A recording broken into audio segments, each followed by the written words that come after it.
पाकिस्तान की ये बहुत बड़ी विक्ट्री है कि पहला इस्लामी जहाज़ लेकर वो सऊदी अरब की सरजमीन पर लैंड हुए हैं और उस जहाज़ की आने वाले दिनों में एक बड़ा आर्डर जो है सऊदी अरब से भी मिल सकता है।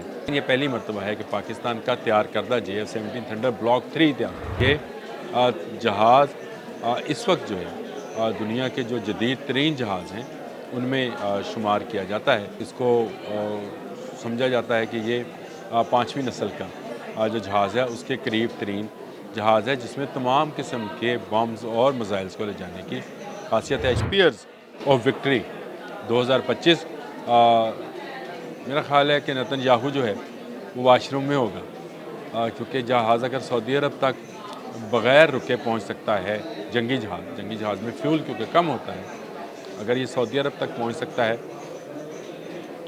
तो वो तेल अवीव ज़्यादा दूर नहीं है वहाँ से। बिस्मिल्लाहिर्रहमानिर्रहीम, अस्सलाम वालेकुम। बोलते कालम के साथ मैं आमिर रज़ा खान और कई ख़बरें जंग से रिलेटेड होती है लेकिन खुशी की खबर होती है और वे आज मैं इसलिए खुश हूँ कि आज सऊदी अरब भी इस बात का मुतमन्नी है कि वो इस्लामी फ़ौजी इत्तेहाद जिसमें मैंने आपको बताया था पाकिस्तान, ईरान, तुर्की और बांग्लादेश शामिल हो रहे थे, उसमें शायद अब सऊदी अरब भी एंट्री डालेगा और इसकी बड़ी वजह वहाँ पर होने वाली जंगी मशकें हैं जिसमें JF-17 थंडर ने अपनी धाक बटा दी है और इसराइल तक को अब ख़तरा पैदा हो गया है कि पाकिस्तान के जंगी जहाज़ जो हैं वो इसराइल तक पहुँच सकते हैं।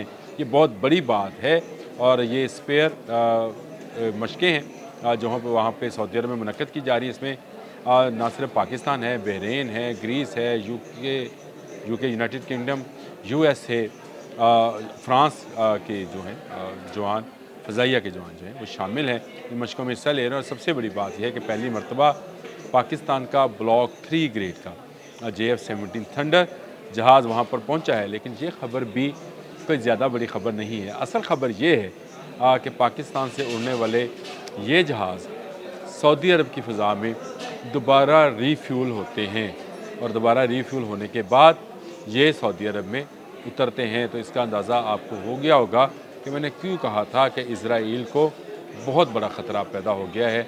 ना सिर्फ इसराइल को बल्कि भारत के उन इलाकों को जो वो समझता है कि पाकिस्तान से ज़रा दूर हैं और ज़रा प्रोटेक्शन मिलेगी बांग्लादेश को, जिनको ये ख़तरा है कि शायद पाकिस्तानी जहाज़ वक्त पड़ने पर उन तक ना पहुंच सकें। तो अब पाकिस्तान ने एयर टू एयर रीफ्यूलिंग का जो सिस्टम है वो भी आज़मा लिया है। सऊदी अरब की फ़ज़ा में ये रीफ्यूलिंग JF-17 थंडर में हुई है।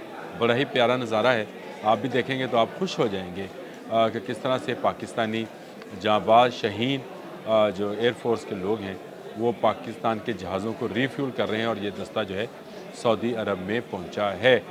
इस जहाज़ को जो पेश किया गया है इसमें ब्लॉक 3 मैंने आपको बताया, तो ये जदीद 2-4 चीज़ों से मुज़य्यन या इसको कह लें मुसल्लह है। इसमें AESA रडार है, AESA रडार है जो कि बहुत दूर से यानी वो जो नज़र ना आने वाला भी हदफ होता है उसको पायलट के करीब तर ले आता है। इसमें जो हेलमेट इस्तेमाल होता है उसके अंदर उसकी स्क्रीन के ऊपर ही आता है। पायलट को बार बार अपने पैनल को देखने की ज़रूरत नहीं है, उसको जो चीज़ दरकार है वो उसके सामने शीशे की तरह उसके हेलमेट के ऊपर ही नज़र आ रही होती है। JF-17 थंडर का पहला ख़रीदार ईरान था, दूसरा सऊदी अरब हो सकता है, ये मैं आगे चल कर बताता हूँ। लेकिन पहले मैं बता लूँ कि BVR जो है सिस्टम मिसाइल सिस्टम से भी ये लेस है। ये वो मिसाइल्स हैं जो कि अपने दुश्मन को, छुपे हुए दुश्मन को ढूंढ कर मारते हैं और नज़र भी नहीं आते हैं। यानी ये वो रडार्स हैं जो बग़ैर किसी को रडार्स को जाम करते हैं और ये सिस्टम जो है अपना मिसाइल फ़ायर करता है। ये पायलट की बहुत बड़ी सहूलत होती है कि अगर वो नज़र ना आना चाहे तो नज़र नहीं आता है।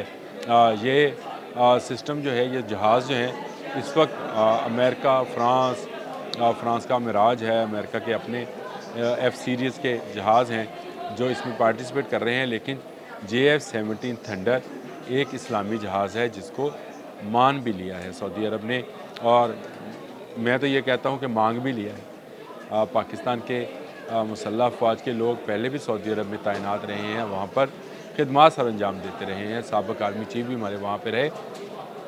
लेकिन ये पहली मरतबा है कि पाकिस्तान का तैयार करदा JF-17 थंडर ब्लॉक 3 तैयार है। मैं इसलिए ब्लॉक 3 बार बार कहता हूँ कि JF-17 थंडर का जो ब्लॉक 1 और ब्लॉक 2 है उसमें शायद वो खासियतें नहीं है, लेकिन ये जहाज़ इस वक्त जो है दुनिया के जो जदीद तरीन जहाज़ हैं उनमें शुमार किया जाता है और इसको समझा जाता है कि ये 5वीं नस्ल का जो जहाज़ है उसके करीब तरीन जहाज़ है जिसमें तमाम किस्म के बम्स और मिसाइल्स को ले जाने की खासियत है। शायद आप वो तस्वीर भी देख रहे हो जिसमें हम पाकिस्तानी डेलीगेशन जो है वहाँ पर मौजूद है, उतरा है सऊदी अरब में पाकिस्तान एयरफोर्स के जहाज़ में से, और वो बड़ा खुशकिन नज़ारा है। इसके बाद वो जहाज़ का डिस्प्ले है जो JF-17 थंडर का है और स्पीयर्स ऑफ विक्ट्री 2025।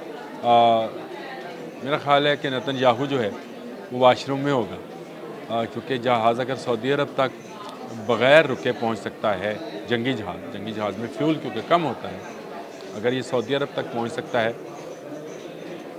तो वो तेल अवीव ज़्यादा दूर नहीं है वहाँ से, बहुत नज़दीक पड़ता है। और रीफ्यूलिंग होने के बाद पाकिस्तान अपना फ़ज़ाई ऑपरेशन इजराइल तक कर सकता है और भारत के बिल्कुल जनूब में वाक़या जो इलाके हैं, जो उनके फ़ौजी अड्डे हैं, वो भी इसकी जो है निशाने पर या उसकी रेंज में कह लें आ गए हैं। ये बहुत बड़ी अचीवमेंट है पाकिस्तानी शहीदों ने हासिल की है और पहला इस्लामी जहाज़ जो है वो सऊदी अरब में जंगी जहाज़ सऊदी अरब में लैंड हुआ है और वहाँ पे इतनी बड़ी मशक़ें जिसमें दुनिया के जदीद तरीन ममालिक, आपको मैंने नाम लिया, अमेरिका, UK, फ्रांस, ग्रीस और इसके अलावा मुसलमान मुल्क भी हैं उसमें 2-1 जो कि वहाँ पे पार्टिसिपेट कर रहे हैं। बहरीन है, सऊदी अरब खुद है, लेकिन उनके पास टेक्नोलॉजी इस्लामी ममालिक में सिर्फ पाकिस्तान वाहिद मुल्क है जिसके पास ये टेक्नोलॉजी है कि वो अपने जहाज़ खुद तैयार करता है और अपने उसको एक्सपोर्ट भी करने जा रहा है मुख्तलिफ ममालिक से। बहुत सारी पेशकशें जो हैं की जा रही हैं और पाकिस्तान की ये बहुत बड़ी विक्ट्री है कि पहला इस्लामी जहाज़ लेकर वो सऊदी अरब की सरजमीन पर लैंड हुए हैं और उस जहाज़ की आने वाले दिनों में एक बड़ा आर्डर जो है सऊदी अरब से भी मिल सकता है। ईरान से तो पहले ही हमारी निगोशिएशन, कल भी मैंने आपसे बात की थी, चल रही है और उसके बाद बांग्लादेश को भी एक एहसास तहफ़्फ़ुज़ होगा जब उसको पता होगा कि एयर टू एयर फ्यूलिंग बाद ये जहाज़ जो हैं किसी वक्त भी उनकी हिफाजत के लिए ढाका या बिल्कुल भारत के जनूब में आप समझे मशरकी मगरबी कलकत्ता तक जो है जा सकते हैं। ये बहुत बड़ी अचीवमेंट थी, मैंने कहा मैं आपसे शेयर कर लूँ कि पाकिस्तानी जहाज़ सऊदी अरब में धाक बिठाए हुए हैं, उतरे सऊदी अरब में हैं, लेकिन उनकी धमक जो है वो तेल अवीव और दिल्ली में सुनी जा रही है। आज के लिए इतना ही। अल्लाह हाफ़िज़।